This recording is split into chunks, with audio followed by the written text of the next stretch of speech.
여러분, 3기 신도시 앞당기면 뭐 공급을 앞당긴다는 이야기겠죠. 그러면 집값에 어떤 일이 벌어질까? 뭐 당연할 것 같습니다. 공급이 많아지면 가격이 떨어지는 것은. 그죠? 그런데 3기 신도시를 앞당길 수 있느냐? 이게 문제죠. 일단 말입니다.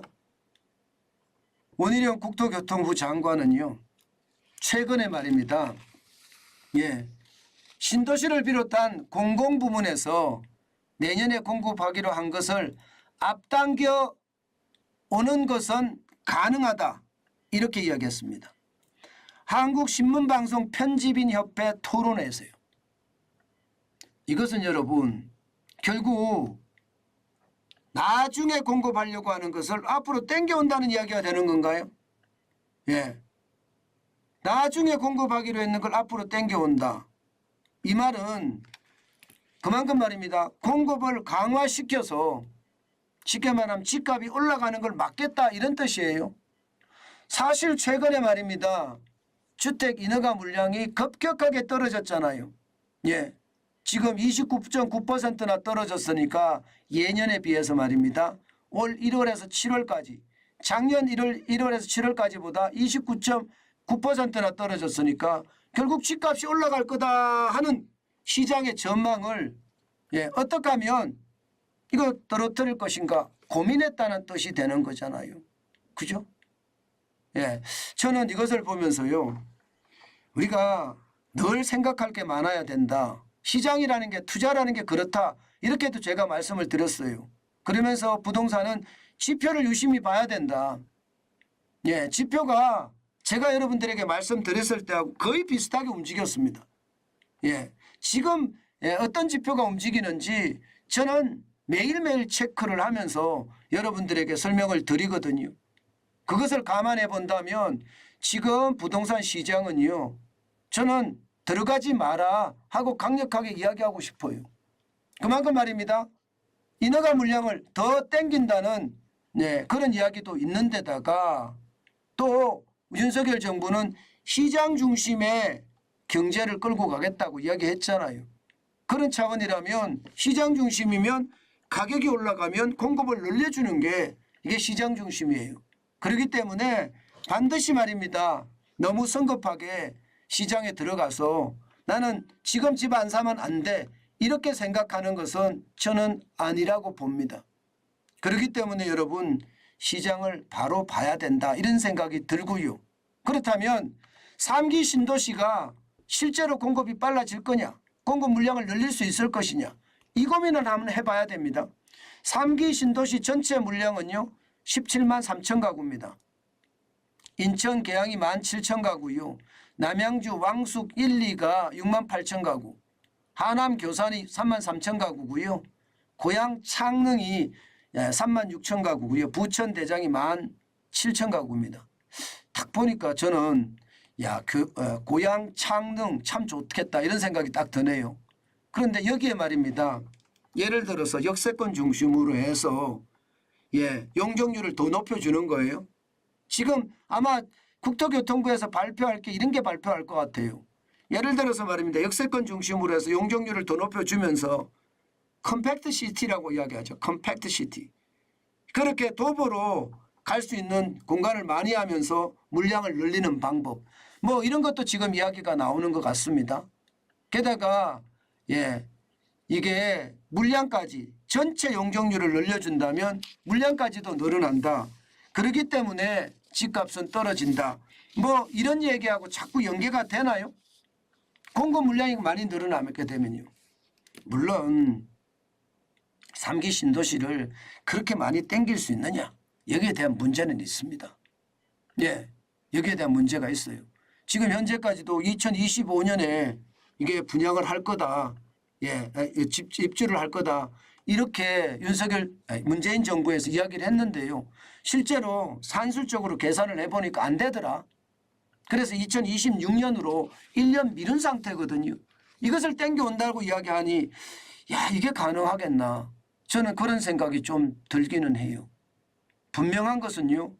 이게 문재인 정부 때처럼 이게 되지도 않을 거를 미리 선분양하는 그런 꼼수는 펴지 말아야 된다고 생각을 합니다. 그만큼 말입니다. 그만큼 많이 생각을 해야 되는 부분이고, 또한 3기 신도시 주택 물량이 재빠르게 공급을 못한다면 공공주택 지구 이것도 많거든요. 이것도 거의 한 17만이 훨씬 넘는데요. 17만 1천 정도 될 거, 17만 1천 가구 정도 되는데 과천에 7천 가구, 안산 장상에 15,000 가구, 인천 9월에 18,000 가구, 광명 시흥에 7만 가구, 의왕 군포 안산에 4만 1천 가구. 이게 전체적으로 하면요 17만 1천 가구 정도 됩니다. 이 두 개를 다 합치면 36만 가구가 넘고요. 36만 4천 가구가 되죠. 자, 그러면 3기 신도시를 못 땡긴다. 그러면 공공주택 물량을 땡길 수 있을까요? 이것은 땡길 수 있다 이렇게 이야기합니다. 그러면 결국은 시장에 공급이 일어날 수 있다는 거예요. 그런데 적기에 그리고 우리가 필요한 장소에 물량이 늘어나냐는 문제는 좀 다른 문제기는 해요. 그러나 분명한 것은 지금 정부의 어떤 모양새가 공급을 하겠다요. 공급을 하겠다. 그리고 추석 전에 발표를 한다고 하는 그 대책도 공급 중심의 대책이라고 이야기합니다. 그렇다면 시장은 우리가 냉철히 볼 필요가 있습니다. 여기에 이 지표를 하나 보세요. 서울 아파트 매매 수급 지수입니다. 서울 아파트 매매 지급 지수가 작년 12월에 63.1까지 떨어졌었거든요. 63.1. 2021년 2월 8일 이때가 최대로 올라갔는데 111.9였습니다. 그야말로 반토막까지 났죠. 거의 반토막이 났죠. 그러다가 올라가고 올라가서 8월 22일에 89.3까지 올라갔다가 9월 11일에는 연중 최고치 올라갑니다. 89.8%. 그러다가 9월 18일 일주일 후입니다. 89.3%로 떨어졌습니다. 이게 앞으로 계속 떨어질 거냐 아니면 또 올라갈 거냐 이것을 가늠하기는 쉽지 않지만 지금 89.3%가 됐다는 것은 뭔가 시장에 변화가 있다는 이야기가 되는 건가요? 실제로도 말입니다. 서울 아파트 매매가 변동률 추이를 보면요. 8월 21일에 0.14% 오르더니요. 9월 11일 0.13%로 줄어들었습니다. 9월 18일에도 0.12%로 줄어들었습니다. 이렇게 줄어드는 것을 보면 결국 시장에서는요. 이게 정부의 어떤 공급에 대한 대책이나 또 이자에 대한 폭탄에 대한 우려감 여기에다 대출 만기 연장 주택담보대출에 대한 축소 이런 것까지 다 겹쳐서 집값이 뭔가 변곡점을 맞은 것은 아닌가 이제 변곡점을 맞은 건 아닌가 이런 생각을 합니다. 물론 지역에 따라서 신고가가 나타나는 곳도 있습니다. 그러나 전체 흐름을 보면요. 결국 흐름 자체가 다시 변곡점에서 뭔가 새로운 어떤 방향을 시도하는 것은 아닌가 이런 생각도 해야 되거든요. 그런 차원으로 한번 보면 어떨까 싶습니다.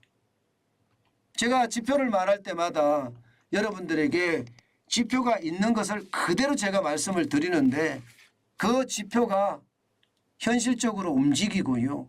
그 움직이는 지표는 지금쯤은요. 지금쯤은 시장에 작동이 될 수 있다 이렇게 생각합니다.